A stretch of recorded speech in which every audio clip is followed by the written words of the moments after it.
Si vous voulez apprendre le français authentique que les Français parlent, si vous voulez avoir accès à des informations que vous ne trouvez pas dans les livres, si vous voulez améliorer votre compréhension orale de manière efficace, alors vous êtes au bon endroit. Bienvenue dans le podcast des Oui. Je m'appelle Virginie, je suis française et je suis professeure de français langue étrangère depuis 2009.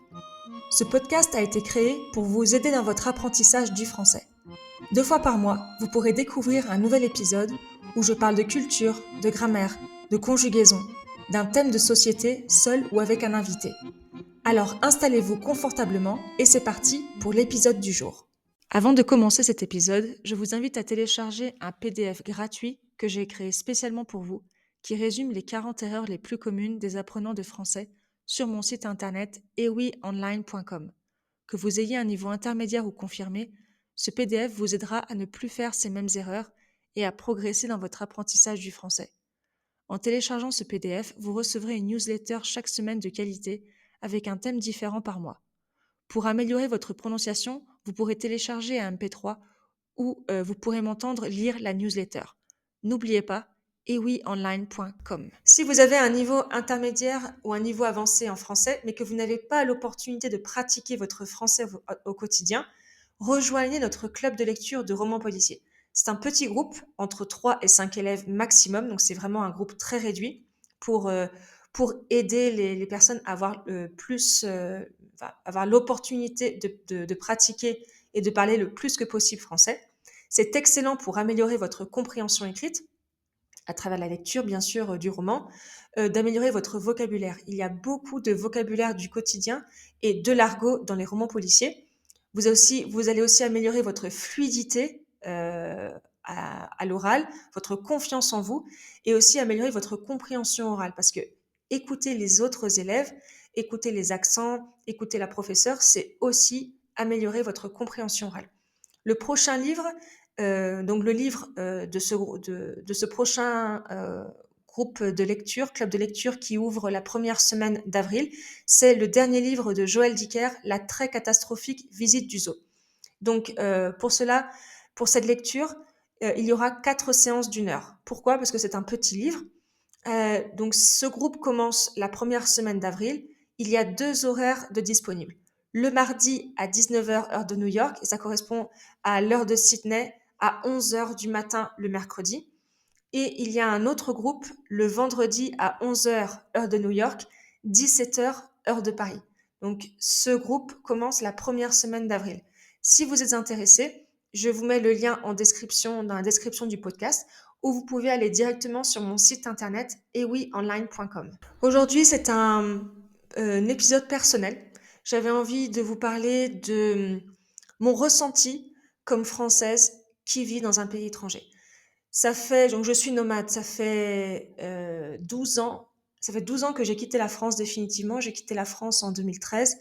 Avant ça, j'ai habité 2 ans à l'étranger. J'ai habité 1 an en Angleterre quand j'étais fille au pair après ma licence. J'étais très jeune, j'avais 21 ans.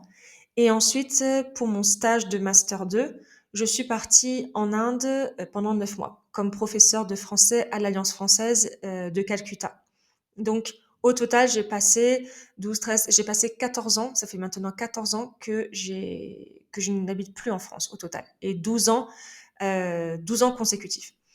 J'aimerais vous parler, et je pense que pour les personnes qui habitent dans des pays étrangers, ou peut-être qui ont 2 nationalités, euh, il y a toujours ce côté positif et ce côté négatif de d'être français ou d'avoir sa nationalité et de vivre dans un pays et de s'adapter à ce pays, etc. J'aimerais vous parler de cette ambivalence que je ressens très souvent. Par moments, cette ambivalence n'est pas forcément visible dans ma vie. Je ne le vois pas forcément parce que ça va, parce que j'ai plein de projets, etc. Et il y a des moments où ça va un petit peu moins et je sens cette ambivalence et je sens plutôt les côtés positifs les côtés négatifs.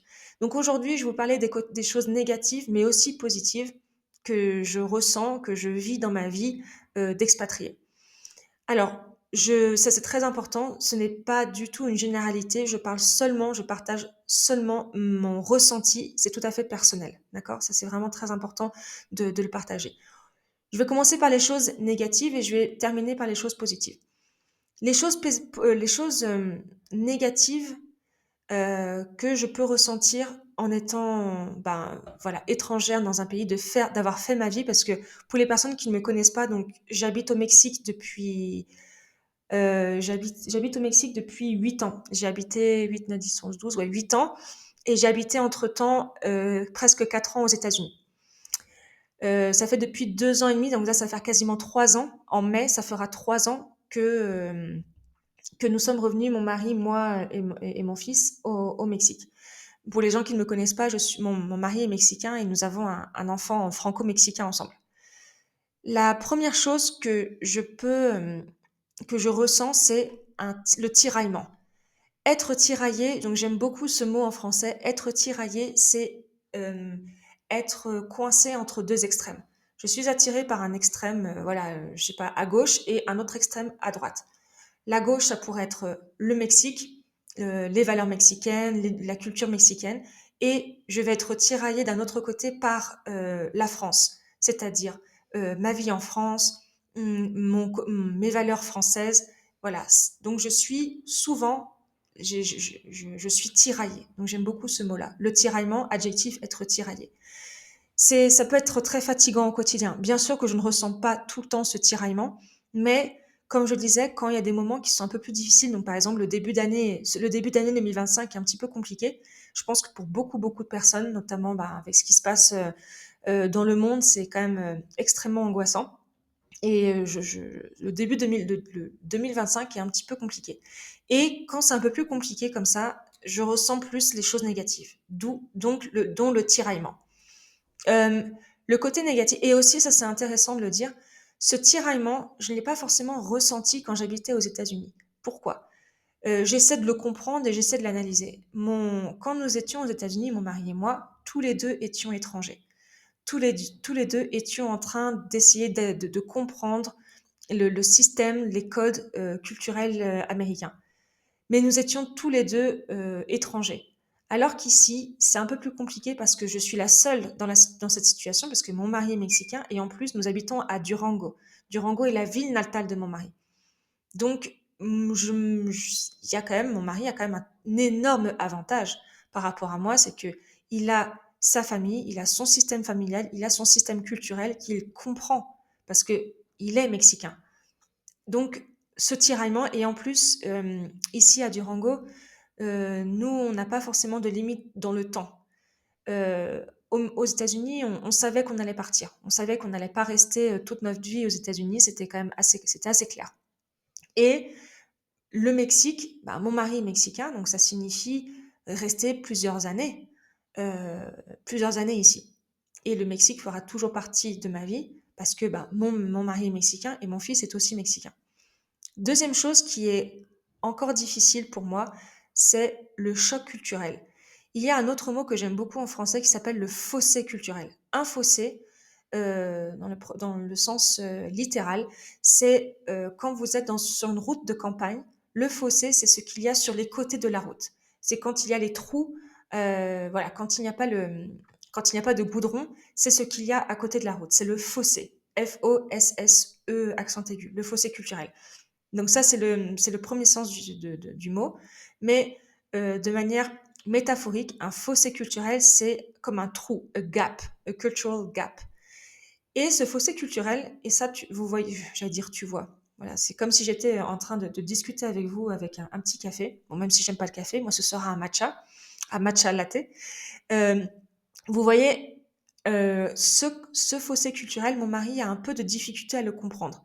Pourquoi? Parce que bah, je parle très bien espagnol, je suis tout à fait adaptée au quotidien. Oui, je me suis tout à fait adaptée au système mexicain. Voilà, je travaille, je gagne ma vie, euh, j'ai des amis, j'emmène mon fils à l'école, je peux très bien me débrouiller dans n'importe quelle situation en espagnol. Donc, pour mon mari, c'est suffisant. Mais non, en fait, j'ai dit, moi, Juan Pablo, je pourrais vivre toute ma vie au Mexique. Il y aura toujours certains aspects.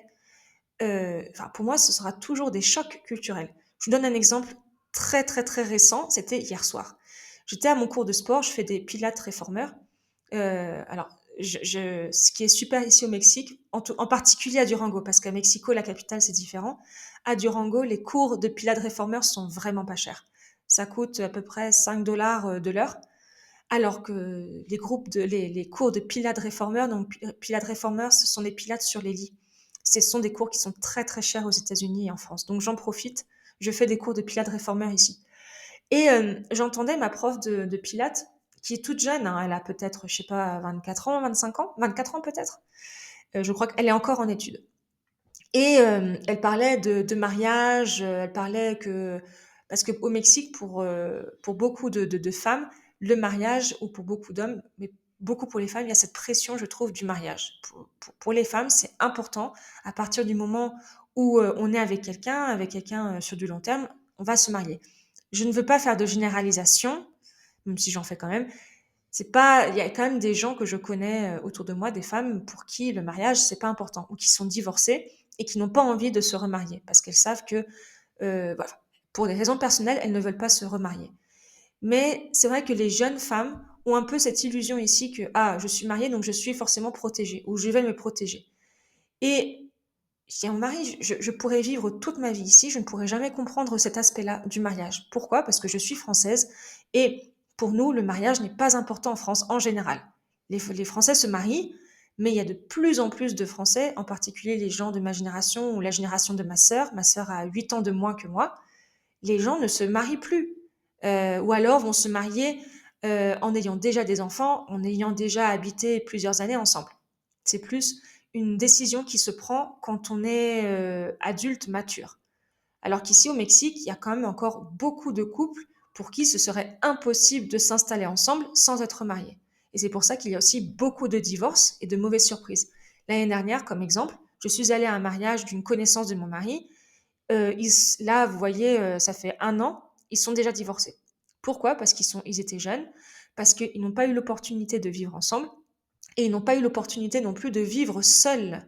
Ça aussi, c'est super important et ça, pour moi, en tout cas, dans ma mentalité de française, comment est-ce qu'on peut être bien avec quelqu'un, en se mariant avec quelqu'un et vivre avec quelqu'un si on ne se connaît pas soi-même? Et c'est-à-dire se débrouiller seul, vivre seul, je pense que c'est très important avant de s'installer avec quelqu'un. C'est encore quelque chose de tout à fait personnel, mais c'est quand même très ancré dans notre mentalité française. On ne va pas se marier à 24 ans. On va se marier peut-être à 30 ans, 34 ans, 35 ans, 40 ans, ou même pas du tout se marier. D'accord? J'ai par exemple une très bonne copine à moi française qui est paxée. Elle a un enfant avec son compagnon. Ils sont très heureux ensemble. Par contre, ils ne se marieront jamais. Euh, c'est c'est vraiment dans la mentalité française. Donc ça, voilà, ça c'est les chocs culturels qui peuvent être quand même parfois assez fatigants au quotidien. Euh, Par exemple, quand j'ai préparé ce, ce texte, enfin ce texte, les idées, parce que je n'écris pas je n'écris pas entièrement mes épisodes de podcast pour que ce soit le plus naturel possible. Quand j'ai fait un petit peu, quand j'ai mis mes idées quand j'ai écrit mes idées sur mon ordinateur, j'avais un petit peu de difficulté quand même à trouver les choses négatives des, de- du fait d'être tiraillé, de vivre dans un pays, d'appartenir, parce que j'appartiens quand même au Mexique, d'appartenir à un deuxième pays. Et c'était quand même un petit peu difficile de trouver les choses négatives. Et pour moi, c'est un signe que je suis en train de vraiment m'adapter.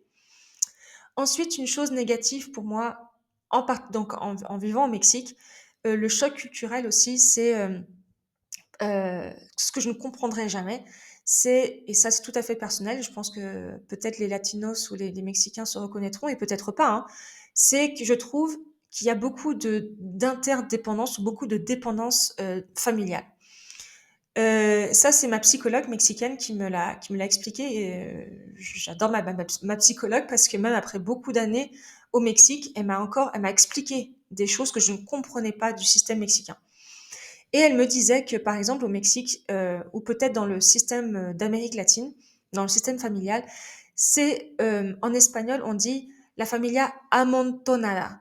Amontonada, ça signifie que on va être les uns sur les autres. c'est très commun ici au Mexique qu'il y ait la mère, la mère qui est veuve, qui va s'installer avec la fille ou le fils qui est déjà marié. Ça, c'est très commun.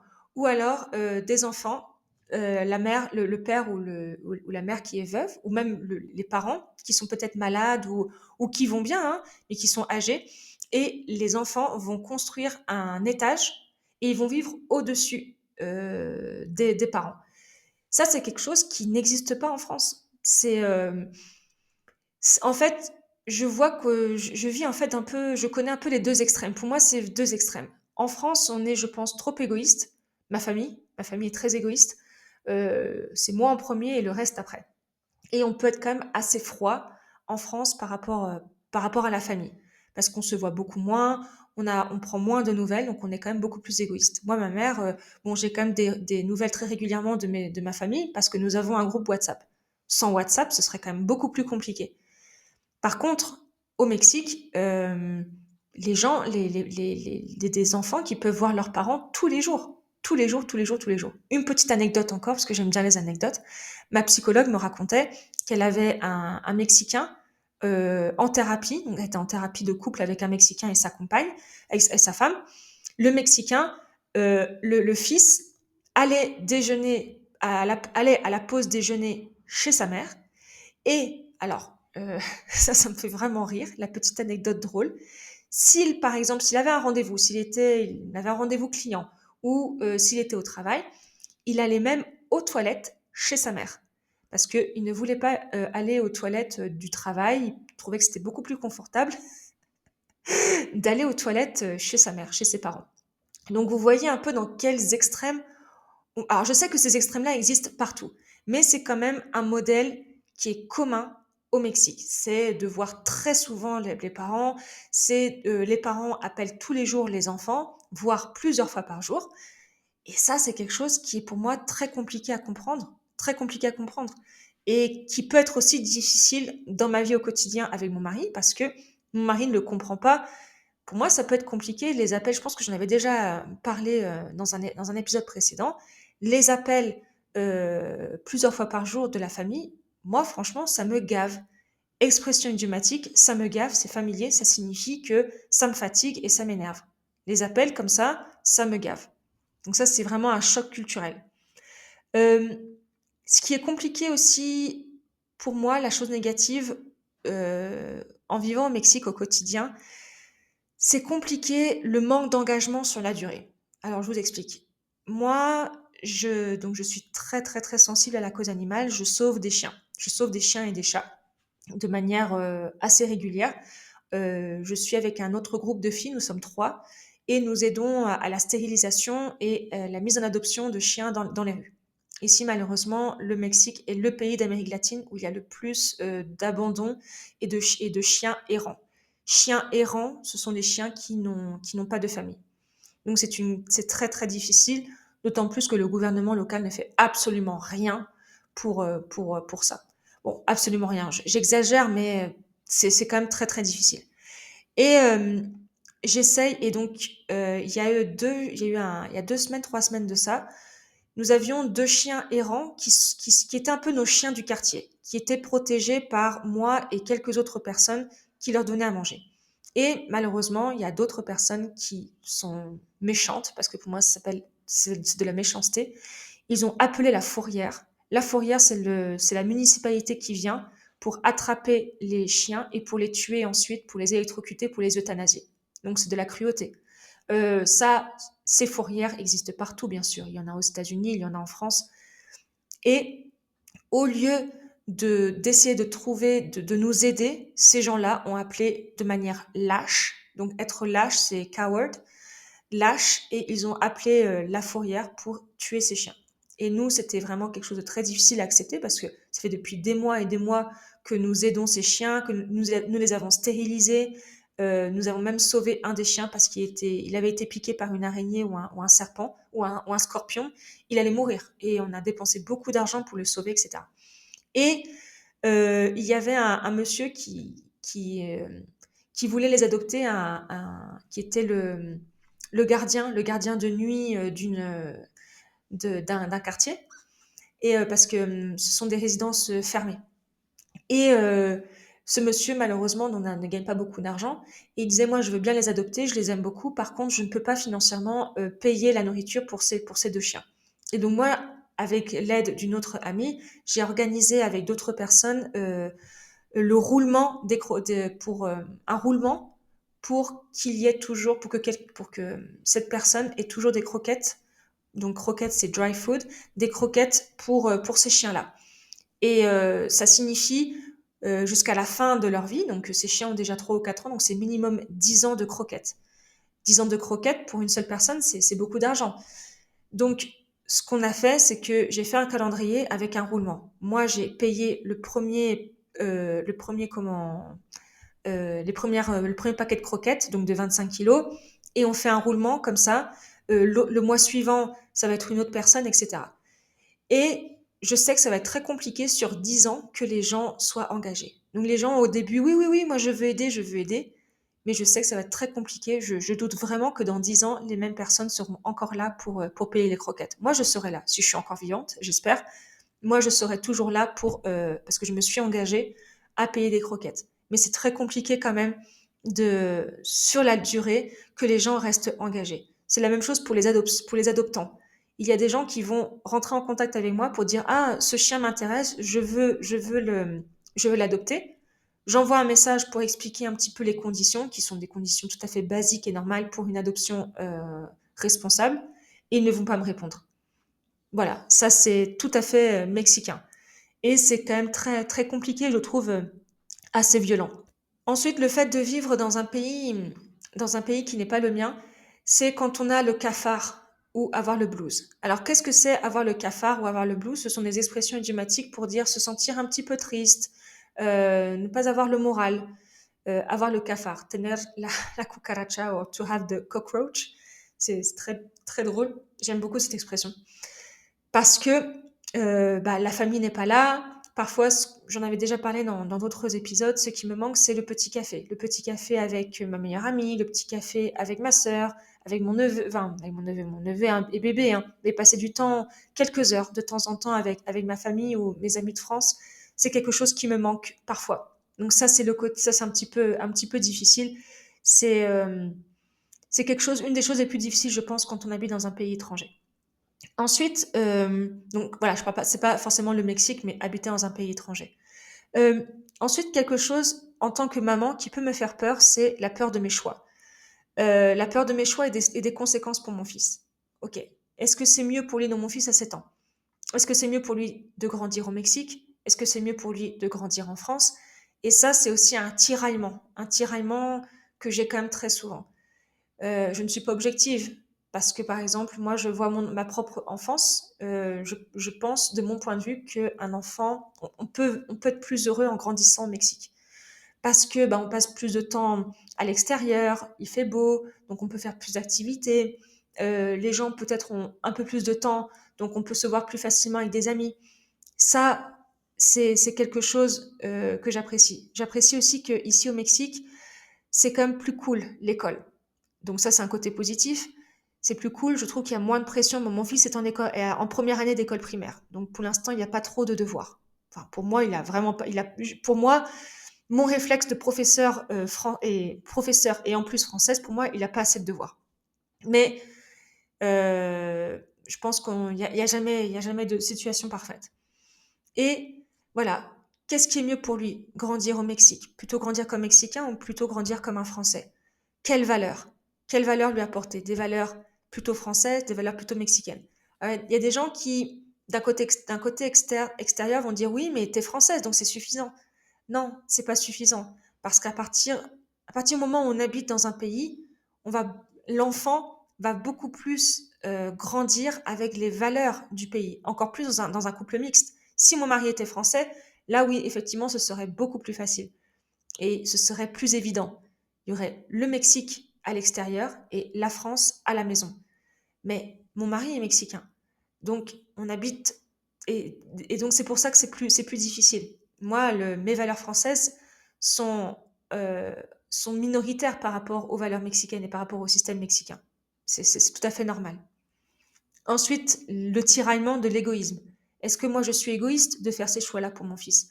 Moi, ok, ça me va, ça dépend des moments, ça me va de vivre au Mexique pour l'instant, mais est-ce que c'est le meilleur choix pour mon fils? Moi, par exemple, comme bonne petite Française et comme bon petit soldat de l'école, à l'époque, c'est vrai que enfin, le système français est quand même plus strict et quand même assez exigeant, plus exigeant que le système mexicain. Et donc je me dis, oh, mince, est-ce que mon fils aura un bon niveau académique en grandissant au Mexique? Mais est-ce que ce serait pas mieux en France? Et oui, mais en France, il y a quand même aussi beaucoup de pression sur l'enfant. Les enfants, il y a beaucoup d'enfants qui ont la phobie scolaire, une phobie scolaire. Pourquoi? Parce qu'il y a trop de pression, parce qu'il y a trop de devoirs, alors qu'ici, au Mexique, il y a quand même plus de liberté. Donc ça aussi, c'est compliqué. L'égoïsme aussi par rapport à ma mère. Moi, j'ai fait le choix de vivre à l'étranger. Et en vivant à l'étranger, ma mère ne voit pas grandir son petit-fils. Moi, financièrement, je ne peux pas encore, pour l'instant, aller tous les ans en France. J'y vais tous les 2 ans. Mais je me sens égoïste. Pourquoi? Enfin, j'ai fait ce choix-là, mais j'ai fait le choix aussi de ne pas voir ma mère souvent et qu'elle ne voit pas mon fils grandir. Moi, je rate des choses dans la vie de ma famille, mais ma famille rate aussi beaucoup de choses dans ma vie. Donc, l'égoïsme. Cette difficulté aussi, il y a une difficulté, c'est que je ne serai jamais 100% mexicaine et je ne suis plus 100% française. Ça fait depuis 14 ans que j'ai quitté, que je n'habite plus en France. Bon, 12 ans consécutifs et 14 ans au total. C'est impossible, impossible d'être française à 100%. Et j'avais vu une vidéo d'une Française qui habitait quelques années, non, elle habitait je crois 1 an au Brésil, et elle disait, je reviens en France, mais je ne suis plus la même personne qui a quitté la France il y a 1 an. Et les autres personnes qui n'ont pas habité dans les pays étrangers ne vont pas comprendre ça. Ils vont continuer leur petite vie, ils vont continuer dans leur système, alors que maintenant, moi, je connais très très bien le système mexicain, pas parfaitement, jamais, je ne pourrais jamais le contrôler parfaitement ni le comprendre parfaitement, mais j'ai quand même habité un petit peu en Angleterre, j'ai habité un petit peu en Inde, j'ai habité un petit peu aux États-Unis, maintenant le Mexique, je suis mariée à un Mexicain, mon fils est moitié mexicain, donc c'est impossible d'être 100% française. Et c'est ça qui est compliqué, d'être toujours entre les deux. Avoir le cul entre deux chaises. Ça, c'est une expression aussi idiomatique, familière. Avoir le cul entre deux chaises, ça signifie que vous ne savez pas choisir entre l'option A et l'option B. C'est pas comme en anglais, je sais plus comment on dit en anglais. To be on a hard place. Ah, je sais plus. Pour les personnes qui parlent bien anglais, vous comprendrez. Ça, c'est quand il y a pas, vous ne savez pas quand il faut quand il faut faire un choix entre deux options négatives. Avoir le cul entre deux chaises, c'est pas forcément que les deux options sont négatives. C'est juste que c'est un choix compliqué à faire. Donc ça, c'est quelque chose de difficile. Et ça, ce que je veux dire maintenant, ça complète ce que je viens de dire, c'est que donc avec mon mari, on parle de retourner en France. On ne sait pas quand exactement. On ne sait pas si ce sera possible aussi, parce que financièrement, la France est un pays qui est cher, et me dire, ben, à cause de tout ça, donc cette richesse, bien sûr, hein, c'est riche de connaître plusieurs systèmes et de comprendre plusieurs systèmes, mais la réadaptation, moi, je ne sais pas si je pourrais me réadapter à la France. Me réadapter au climat, ça aussi, c'est quelque chose de très important. Je viens de Bretagne, ma famille habite en Bretagne, et en Bretagne, il pleut beaucoup. La Bretagne est une région qui est connue pour avoir un temps pourri. Un temps pourri. C'est très très compliqué. Ma sœur se marie en juillet. Et mon mari me dit, ouais, c'est super, en juillet, il fera beau. Bah non, peut-être qu'il pleuvra le jour du mariage, parce que c'est comme ça. En Bretagne, on ne sait jamais. Il pleut très souvent. Et la dernière chose aussi, quand il y a des choses, quand ça ne va pas au quotidien, on ne peut pas se rattacher au pilier, c'est-à-dire la famille, le système familial, le système culturel. Donc quand il y a des hauts et des bas, quand on est dans le bas, quand on est dans une période un peu plus difficile, c'est compliqué quand on n'habite pas dans son pays parce qu'on ne peut pas se rattacher au connu, on ne peut pas se rattacher aux choses culturelles qu'il y a en commun et qu'on comprend. Ça, c'est la chose négative. Et maintenant, on va passer au côté positif parce que bien sûr que le positif est plus important que le négatif. Pour moi, la chose positive de vivre dans un pays étranger, mais aussi d'être marié à une personne qui vient d'un pays différent, c'est la richesse. La richesse de pouvoir s'épanouir dans 2 systèmes différents. Le verbe s'épanouir, je trouve, j'aime beaucoup cette image. S'épanouir, quand une fleur va s'ouvrir, la fleur va s'épanouir. Ça, c'est le premier sens, c'est le terme, c'est le premier sens de ce mot. S'épanouir, to blossom. Une fleur s'épanouit. Et il y a un sens métaphorique. To blossom, voilà, on va s'épanouir. Moi, je vais m'épanouir dans 2 systèmes différents, ce qui m'offre euh, énormément de possibilités. Je m'épanouis en espagnol, je m'épanouis en français, je m'épanouis en anglais, je m'épanouis dans plusieurs cultures différentes. Euh, chaque, chaque expérience à l'étranger m'a apporté énormément de choses. Euh, Ma première expérience en Angleterre m'a montré que, bah, ouais, Virginie, t'adores vivre à l'étranger, tu adores parler une autre langue. Et grâce à ça, j'ai pu choisir mon master, commencer mon master en français langue étrangère. Alors que si j'étais restée en France, j'aurais fait un master de lettres et pour être professeur de français pour les Français. Donc ça, c'est incroyable. L'Inde m'a permis de me prouver que j'étais une personne très forte parce que l'Inde est un pays très très compliqué. C'est très difficile de s'adapter. Alors, je ne me suis pas adaptée parce qu'au bout de 9 mois, quand j'ai terminé mon stage, j'étais contente de partir. Je savais que je n'aurais pas pu rester. C'était trop difficile pour moi. Par contre, je me disais, bah voilà, tu as réussi à vivre en Inde, tu pourras vivre dans beaucoup d'autres pays plus tard. Donc vivre en Inde m'a vraiment apporté beaucoup de confiance. J'ai eu beaucoup de confiance en moi, dans mes futurs projets.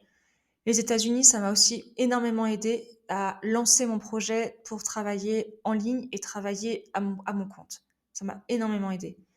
Le Mexique et de comprendre aussi un autre système, une autre culture. Vivre au Mexique et vivre dans un pays étranger, ça apporte énormément d'ouverture d'esprit. Énormément. Et c'est pour ça aussi qu'en général, c'est compliqué pour moi d'avoir des amis qui n'ont pas habité dans d'autres pays.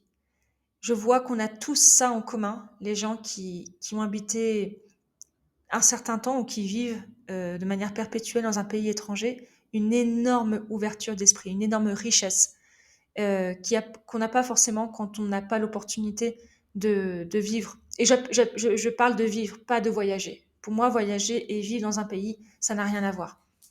Pour moi, le voyage, c'est vraiment la lune de miel, c'est très superficiel. Donc voilà, vivre à l'étranger et partir en vacances, ce sont vraiment 2 choses qui n'ont rien à voir, de mon point de vue personnel. Quand on voyage, on a juste un aspect très très très superficiel. En général, on va pour passer du bon temps, on est dans des hôtels, c'est très superficiel, on ne peut pas vraiment comprendre le pays, comprendre la culture. Alors que vivre, c'est vraiment vraiment quelque chose de très très différent. Le, la chose positive aussi, c'est l'apprentissage de la patience. J'en parlais avec Amélie, ma collègue et amie française. C'est vrai qu'en vivant au Mexique, on apprend beaucoup la patience parce que les rythmes sont différents. Les choses peuvent se faire de manière beaucoup plus lente qu'en France. Et même moi, je le vois. Je le vois quand je vais en France. Bon, après, j'y vais je suis en vacances quand je pars en France. Mais c'est vrai que quand je vois comment sont ma famille, ils marchent vite, ils sont pressés, ils sont vraiment très, très impatients. Oui, effectivement, on est beaucoup plus tranquille et plus patient au Mexique. Euh, Par exemple, Amélie me disait quand elle faisait les courses avec sa mère, et sa mère était très très impatiente, je sais plus pourquoi, et elle disait waouh, Amélie, tu es patiente. Et oui, c'est quand on habite à l'étranger, on est obligé de faire preuve de patience. La chose aussi positive, c'est l'acceptation. Accepter qu'il y a des choses qui se font de manière différente, parfois en mieux, parfois pareil, parfois moins bien, mais accepter la différence de système culturel.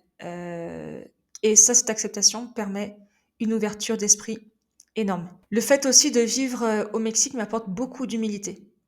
Je viens d'un pays riche, la France est un pays riche, euh, et c'est clair que la pauvreté française n'a rien à voir avec la pauvreté mexicaine.